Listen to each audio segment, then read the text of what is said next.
Quando, pois, vocês virem o abominável da desolação, situado onde não deve estar, quem lê entenda, então os que estiverem na Judéia fujam para os montes.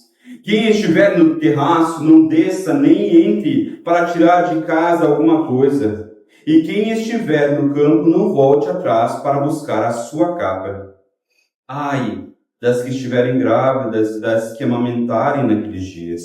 Orem para que isso não aconteça no inverno, porque aqueles dias serão de tamanha tribulação, como nunca houve desde o princípio do mundo, criado por Deus até agora, e nunca jamais haverá.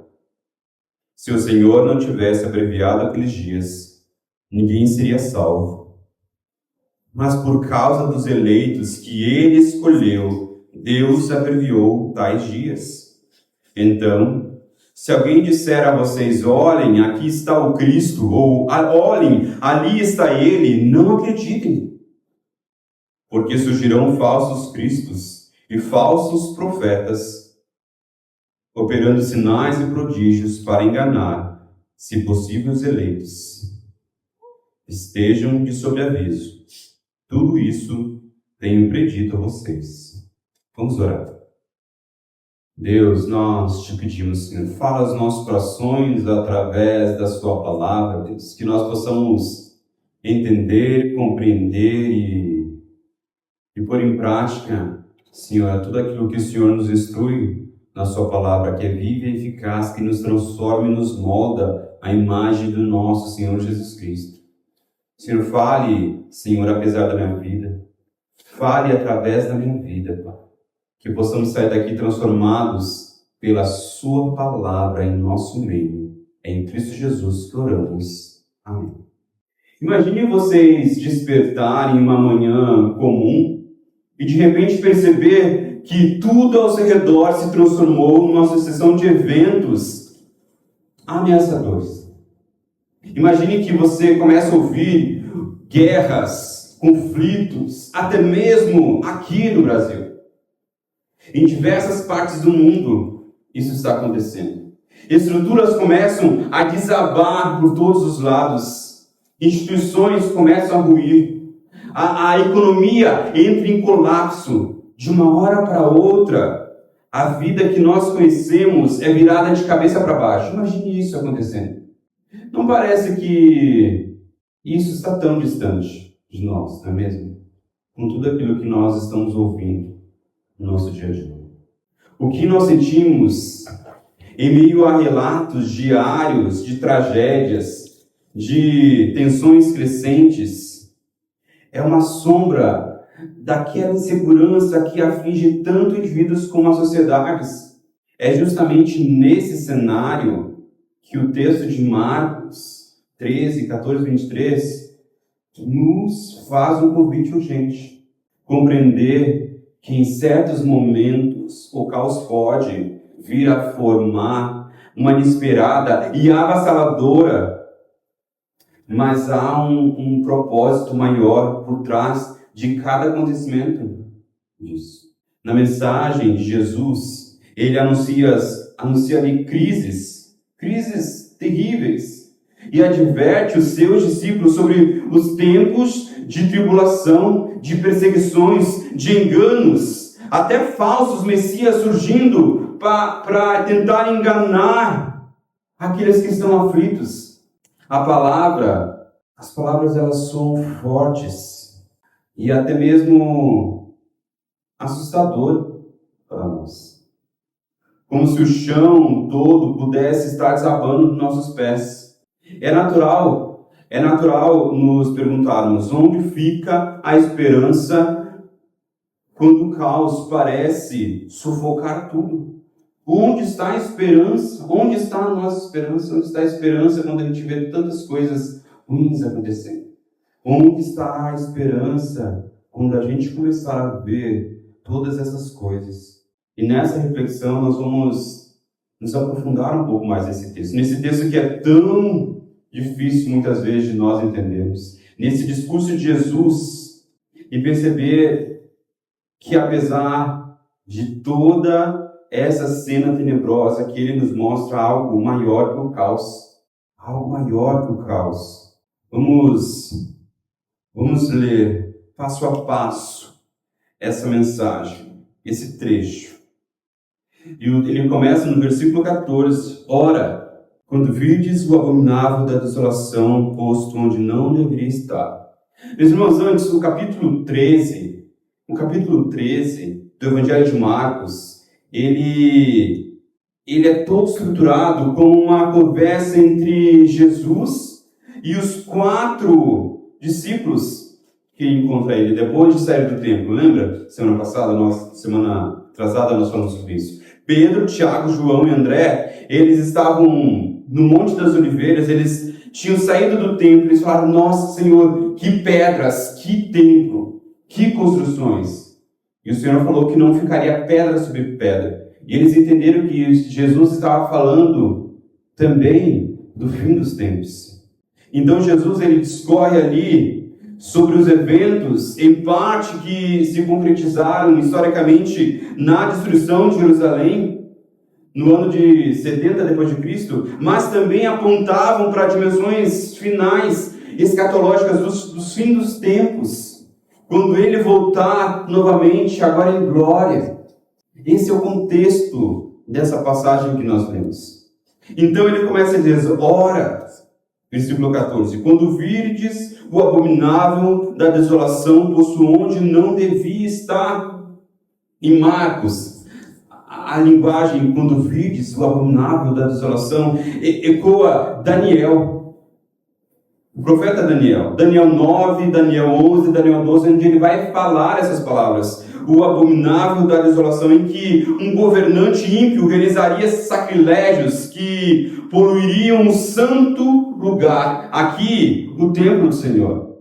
Alguns episódios, segundo o livro de Macabeus, isso pode ter acontecido historicamente em Israel, quando a gente vê Macabeus, que é um livro apócrifo, mas que narra alguns acontecimentos no período intertestamentário entre o Antigo Testamento e o Novo Testamento. Ele vai dizer que Antíoco Epifânio surgiu ali, começou a montar altares para outros deuses dentro do templo do Senhor. E ele também sacrificou animais impuros dentro do templo do Senhor, como porcos. Tudo isso dentro do templo do Senhor. E esse acontecimento que surgiu na história de Israel se tornou ali uma espécie de protótipo do que seria uma profanação extrema do templo. Provavelmente aquilo que eles achavam que era o abominável da desolação. Por isso, nos dias de Jesus, quando ele fala sobre isso soava como um sinal bem definido de que o santuário seria invadido, que o templo seria desonrado novamente. Marcos ainda coloca a expressão: quem lê, entenda. Quem nem entenda o que eu estou falando, para que nós refletíssemos, para que todos aqueles que estavam ouvindo ali, os discípulos, refletissem e de alguma forma discernissem o significado desses acontecimentos. Mas o interessante é que o evangelista Lucas parece ter lido e parece ter discernido, pois ao invés de ele falar sobre o abominável da desolação, no texto paralelo a ele vai dizer de forma explícita sobre o cerco romano. Ele vai falar: quando virdes Jerusalém cercada de exércitos, então sabei que está próxima a sua devastação. A ênfase aqui de Lucas é uma ênfase histórica e menos simbólica, sem contudo ele negar ali a dimensão profética daquilo que Jesus está falando. Isso aconteceu no ano de 70 depois de Cristo, como eu havia falado, onde Tito e o exército romano, eles colocaram ali insígnias romanas no templo e destruíram grande parte da cidade de Jerusalém.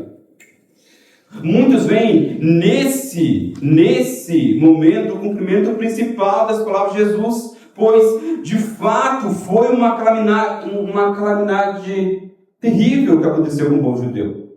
Quando Marcos ele fala para que fujam para os montes, se encaixa bem no fato de que, naquele momento onde o exército invadiu Jerusalém, muitos cristãos fugiram de Jerusalém antes do cerco romano, indo para a região de Bela.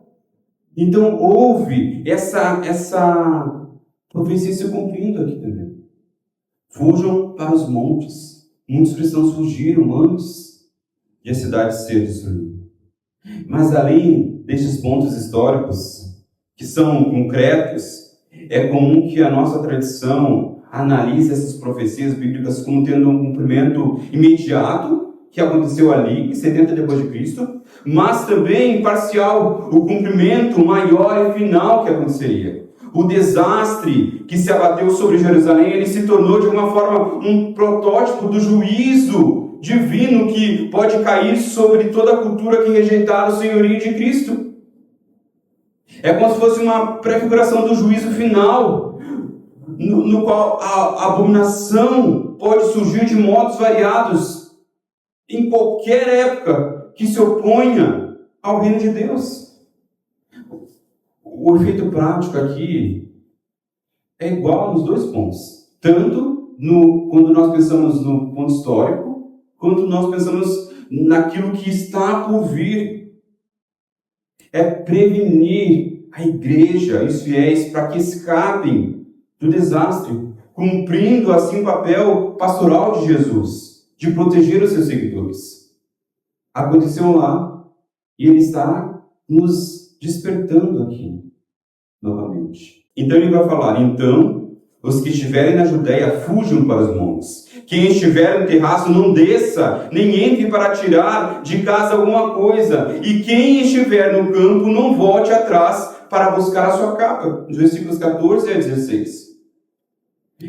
E aqui Jesus vai descrever a fuga dos habitantes da Judéia. Jesus faz um alerta sobre como será inútil, como é inútil, apesar, se apegar aos bens materiais. Como é inútil isso?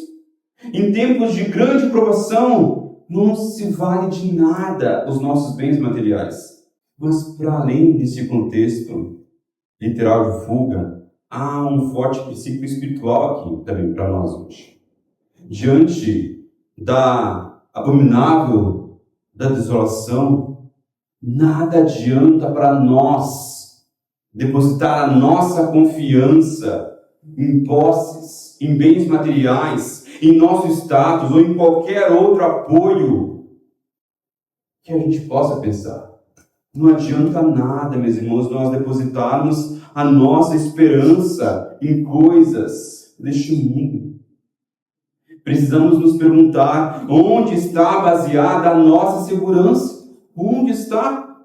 Se há algo que a passagem ensina é que apenas Cristo permanece estável no meio do caos. Bens, reputação ou qualquer conquista humana não oferece real proteção diante da abominável da desolação. Não adianta. Não adiantará. Não adiantará bunkers. Não adiantará dinheiro de pessoas milionárias. Não adiantará pensar que vão ir para Marte. Não adiantará. Nada disso adiantará. Mesmo os milionários, depositando a sua confiança em suas posses, em seu status, mesmo os políticos achando que estão acima da lei, nada disso adiantará diante das coisas terríveis que aconteceram, diante do abominável da desolação, como Jesus fala. Mas também, diante dessa urgência que Jesus nos fala, nós precisamos pensar se nós estamos vivendo como se nós tivéssemos todo o tempo do mundo para acertar a nossa vida com Deus. Perceba, eles estavam numa situação onde Jesus falou: não adianta nada vocês olharem para trás e tentarem pegar alguma coisa. É algo urgente que vai acontecer, algo inesperado, algo que ninguém está esperando. Não adianta nada. Jesus mostra que a oportunidade pode ser encurtada sem nenhum aviso. Nós podemos achar que nós temos todo o tempo do mundo. Mas será? Será que nós temos? Será que agora, no meio desse culto, as coisas não podem mudar de uma hora para outra? Será que nós estamos depositando tanta confiança assim na estabilidade desse mundo e percebemos que não é tão estável assim? A urgência é clara, meus irmãos. As coisas podem mudar de uma hora para outra. E pode ser que não dê tempo para nos acertarmos com isso. Ele vai dizer, no versículo 17 e 18, ai das que estiverem grávidas e das que amamentarem naqueles dias, orai para que isso não aconteça no inverno. Agora Jesus ele vai lamentar a dor das grávidas, daquelas que amamentam, porque de alguma forma a sua mobilidade é prejudicada. Não é mesmo? Nós estamos com um bebê. Orai para que isso não aconteça no inverno. Nós vemos que, mesmo no anúncio do juízo, Jesus não está indiferente às aflições humanas, demonstrando a empatia e lembrando que os seus discípulos de orar por aqueles que poderiam ser os mais vulneráveis nesses momentos.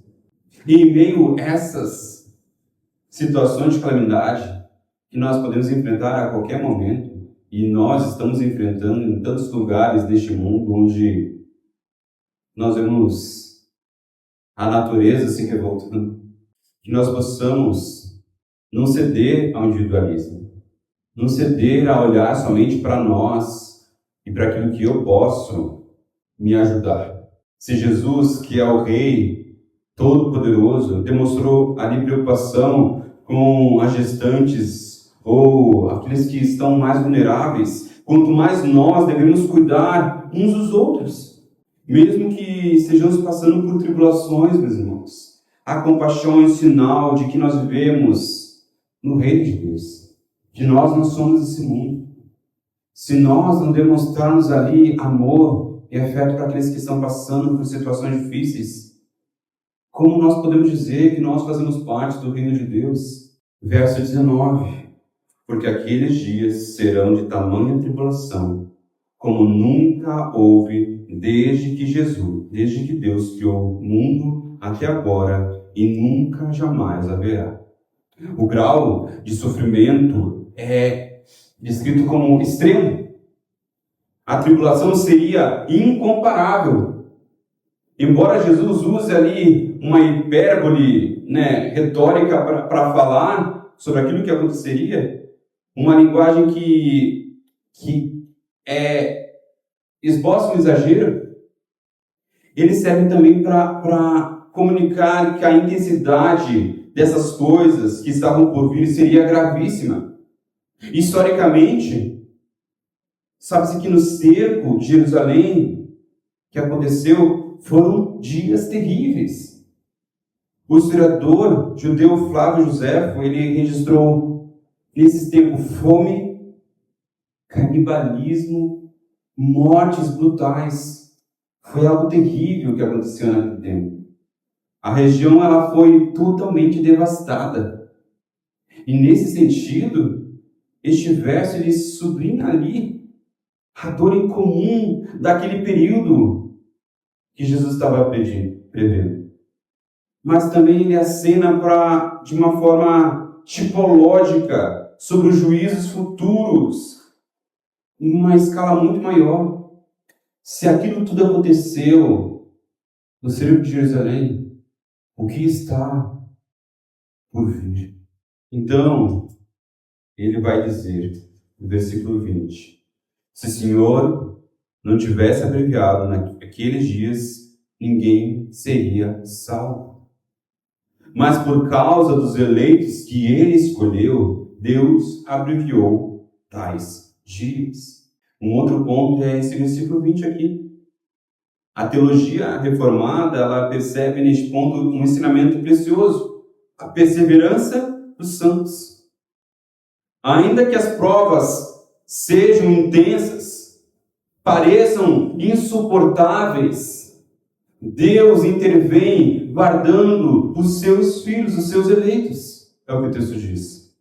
É o mesmo princípio que está lá em 1 Coríntios 10, 13, em que Paulo ele garante que Deus não permite provação além da que nós possamos suportar. Antes, ele vai nos dar um escape. Nessa passagem, Em outras passagens,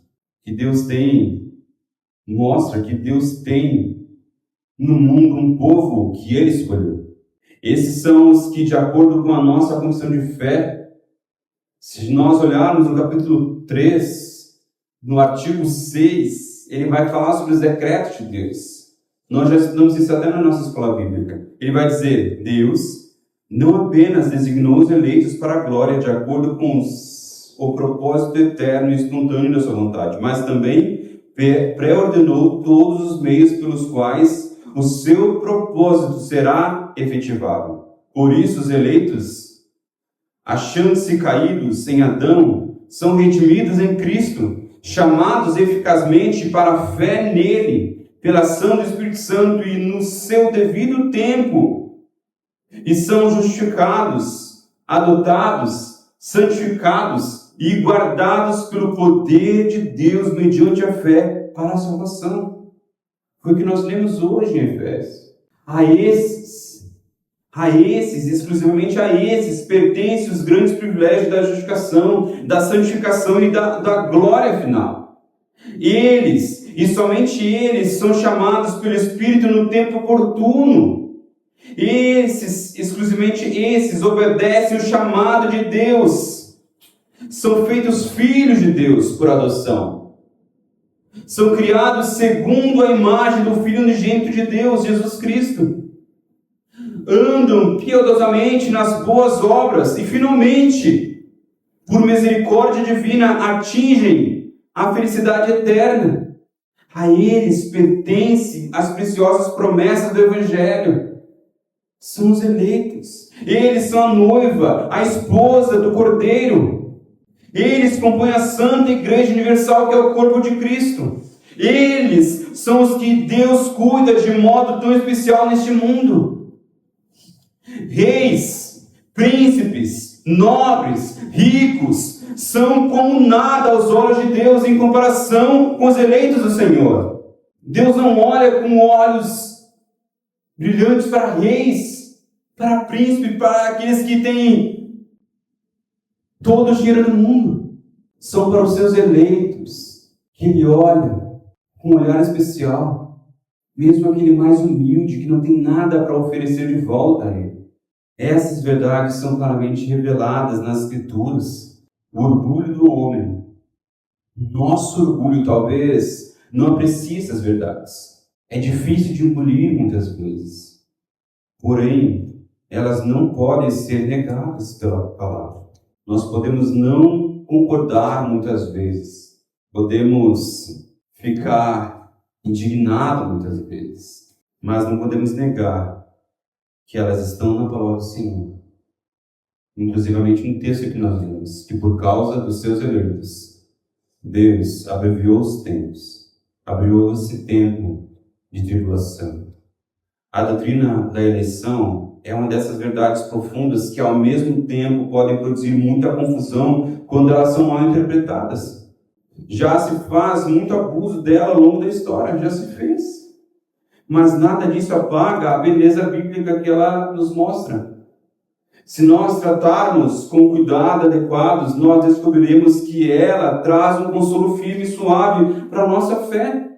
Contudo, eu queria trazer 2 pontos essenciais para nós pensarmos. Primeiro, a eleição divina não nos isenta da nossa responsabilidade pessoal. A eleição divina não nos isenta da nossa responsabilidade pessoal. O homem prestará contas a Deus por sua própria alma. A mensagem bíblica, a mesma Bíblia que fala sobre a eleição, é a que ordena que todo homem arrependa-se, que todo homem crê, que todo homem busque a Deus, que todo homem ore ao Senhor, que se esforce, que trabalhe. A mesma palavra que fala sobre a eleição, fala todas essas ordens para cada um de nós. Segundo, não podemos perder de vista a ordem bíblica. Arrependei-vos e crei no Evangelho.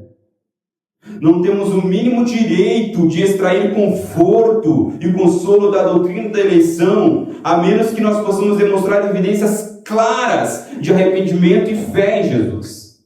Não adianta nós estarmos achando que estamos seguros se nós não temos o coração arrependido. Se nós não cremos de fato que essa fé nos move a ver uma vida diferente. Não nos cabe nós ficarmos obcecados e preocupados, tentando saber se somos ou não eleitos.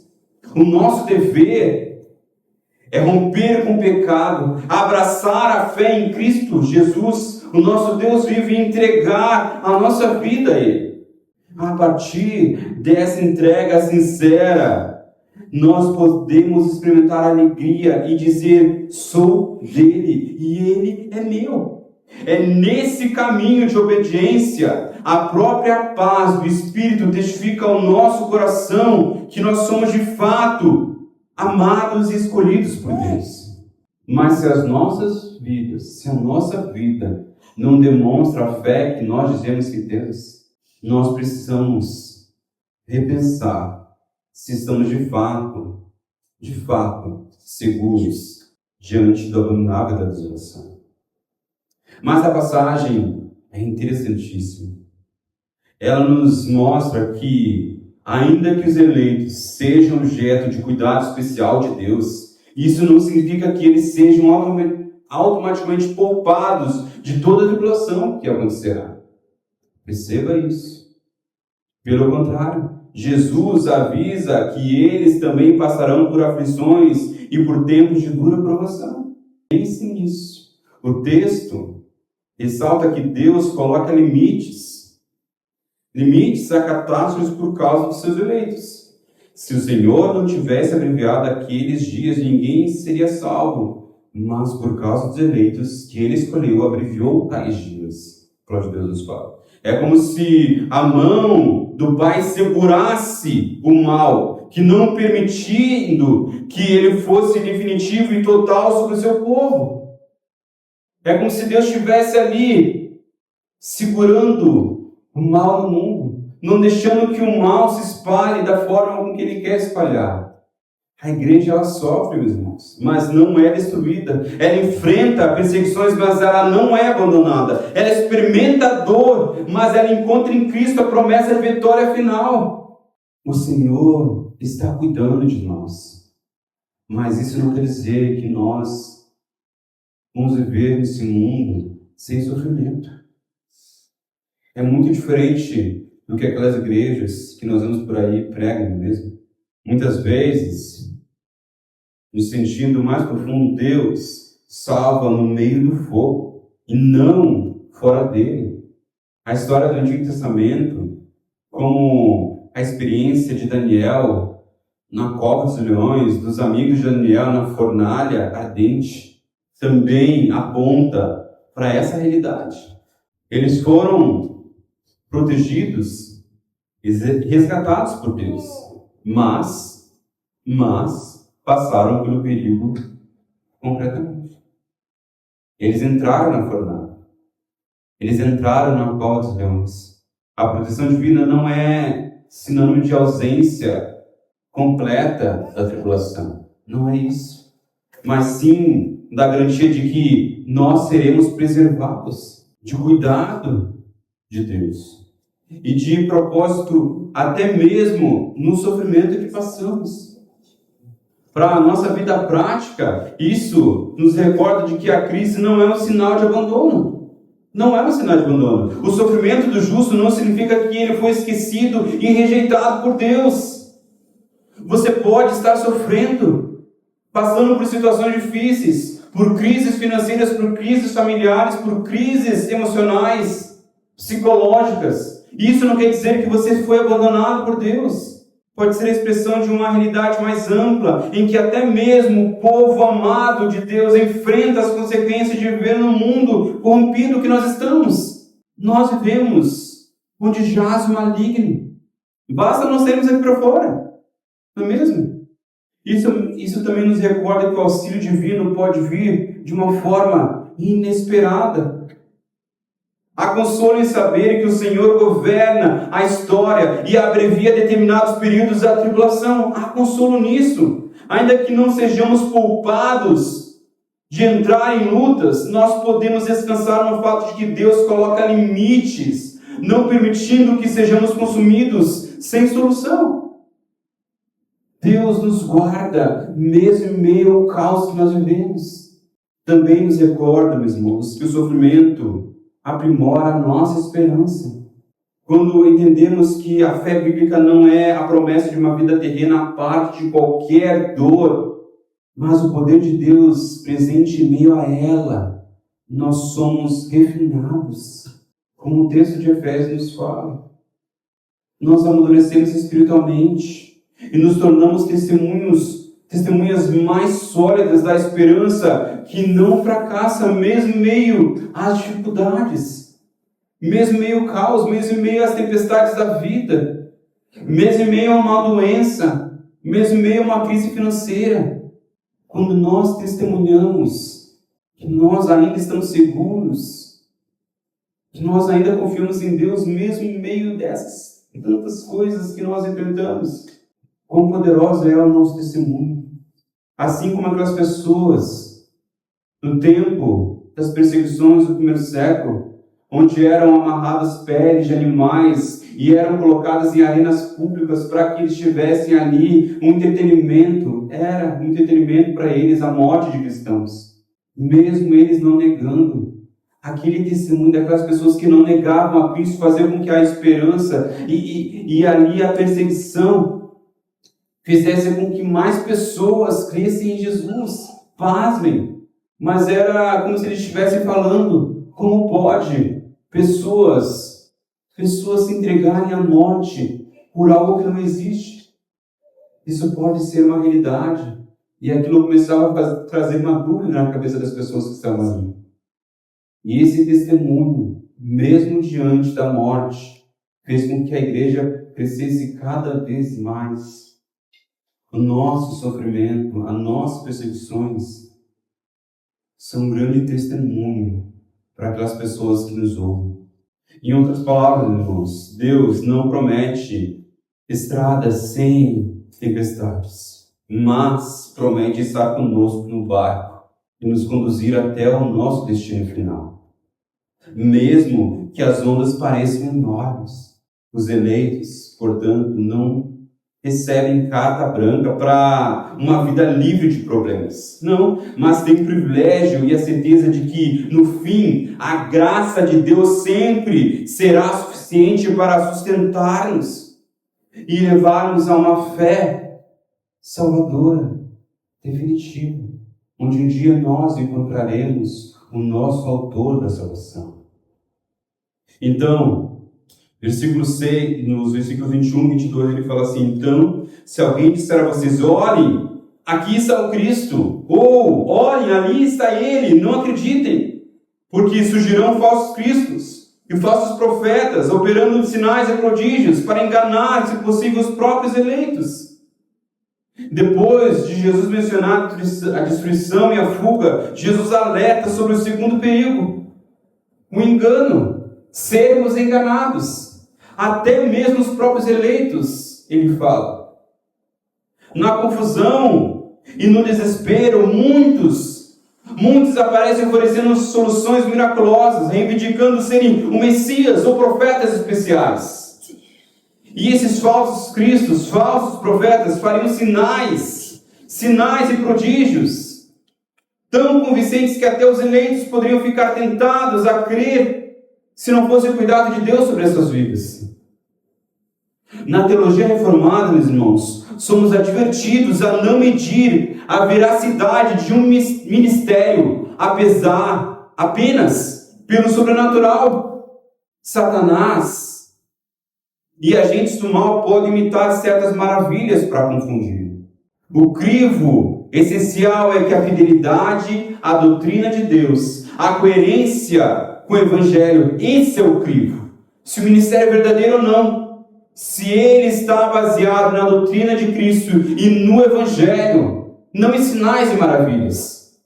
Porque percebemos aqui que sinais e maravilhas acontecerão para tentar enganar até mesmo os eleitos de Deus. Tantas pessoas são enganadas por políticos, não é mesmo? Defendem até o último Coisas que não fazem nem sentido defender. Mesmo que descaradamente estejam mentindo, ainda estão lá defendendo políticos. Imagine quando essas coisas acontecerem e virem sinais e maravilhas, quanto mais acreditarão nessas pessoas. Se mesmo não vendo, acreditam. Se mesmo com promessas não cumpridas, ainda acreditam.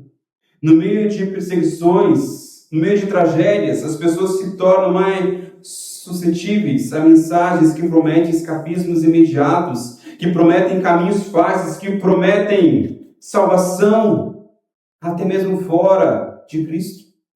Em nosso contexto, podem aparecer pseudos-líderes, doutrinas estranhas, ideologias políticas que se apresentam como messiânicas, afirmando resolver todos os problemas que temos. Precisamos analisar cada proposta sobre a luz da palavra de Deus, verificando se a exaltação de Cristo, a verdade das Escrituras e o fruto do Espírito estão presentes naquilo que eles estão prometendo. Nenhum sinal, por mais espetacular, pode contradizer a mensagem de Cristo crucificado e ressurreto.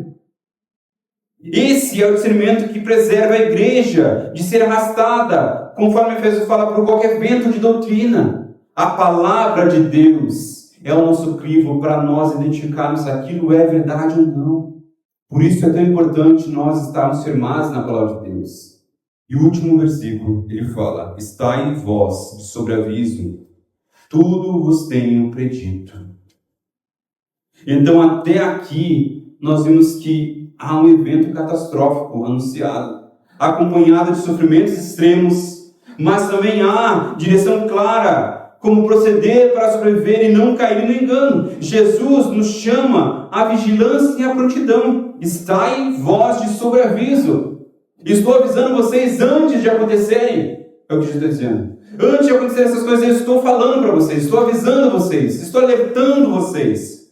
O objetivo de Jesus, ele é pastoral. O conhecimento prévio não serve para fomentar um terror para nós, e saber que essas coisas aconteceriam. E nem para que a gente tente adivinhar quando isso acontecerá, quais datas acontecerão, tentando ver na história quando isso vai acontecer. Ele instrui os seus discípulos a estarem atentos aos sinais, a confiarem na intervenção de Deus e não se desviarem da fé diante de falsos messias. Mas para que nós ajamos com sabedoria, com fé, com perspicácia espiritual diante dessas questões que acontecerão. Mas perceba que com essa expressão, está em vós de sobreaviso, tudo vos tenho predito. Jesus não ocultou as dificuldades dos seus discípulos, dos seus seguidores, daquilo que eles passariam. Ele não enganou. Ele não disse que, nossa, vou tirar vocês disso. Vocês não passarão por isso. Ele está falando o que acontecerá. Ele não está enganando. O cristianismo autêntico, meus irmãos, não engana os fiéis. Não engana, não tenta encobertar os sofrimentos. Esse não é o cristianismo verdadeiro. Ele não traz promessas de vida eterna sem sofrimento. Sempre confortável. Esse não é o evangelho. Por outro lado, nós somos chamados a temer e a cair, ou a temer a Deus, mas não a temer essas coisas. A não cair em uma depressão existencial, a não ficarmos paralisados quando isso acontecer, mas continuarmos confiando que Deus guarda os seus eleitos. A estarmos vigilantes e não em pânico.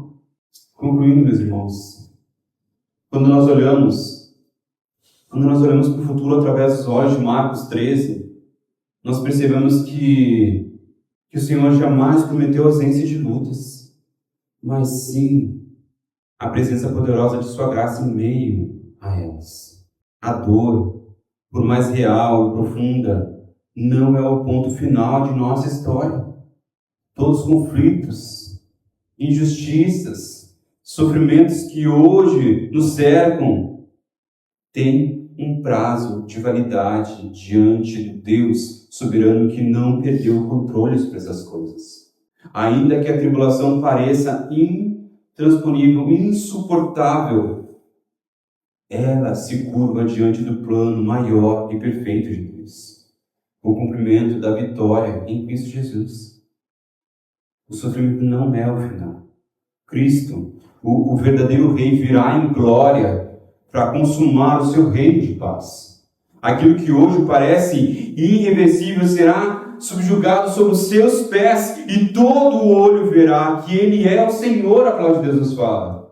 A esperança, a nossa esperança escatológica, não é a fuga da realidade, mas a coragem de enfrentar o presente com os olhos fixos no amanhã que Deus nos promete.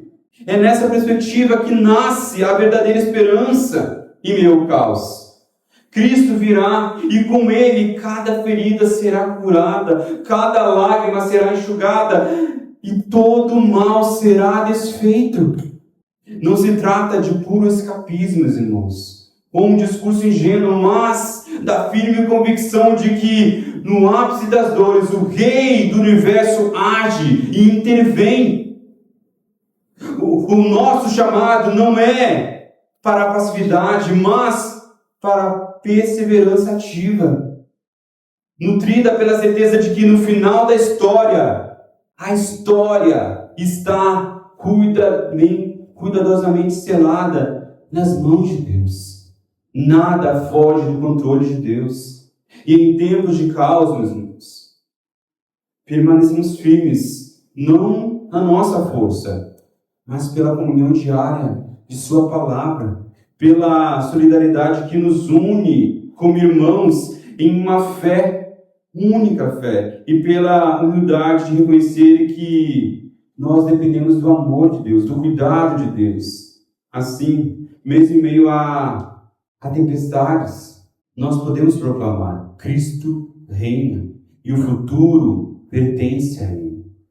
Não ao caos, mas o Senhor da esperança.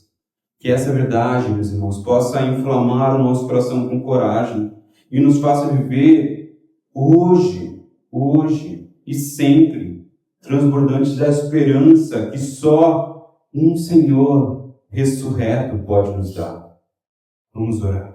Deus, nós te agradecemos pela Sua palavra, Pai, que ao mesmo tempo nos alerta, nos instrui, nos adverte, nos dá esperança. Nos dá esperança que mesmo em meio ao caos que vivemos, a tribulação que acontecerá, Tu nos guarda, Pai. E um dia, tudo isso será desfeito. Todo mal será apagado. Toda lágrima será enxugada. Todo olho verá e todo joelho se curvará diante de Ti, Pai. Mesmo que hoje estejam se curvando diante de outros deuses. Nós te pedimos, Pai, nos ajuda, Senhor, a não temermos esse mundo, mas a colocarmos a nossa confiança no Senhor dos Senhores, o Rei dos Reis, que governa sobre tudo e todos, onde a história e o futuro está em Suas mãos, Pai. Que nós possamos, diante de Ti, Pai, confiarmos e não temermos. Amém.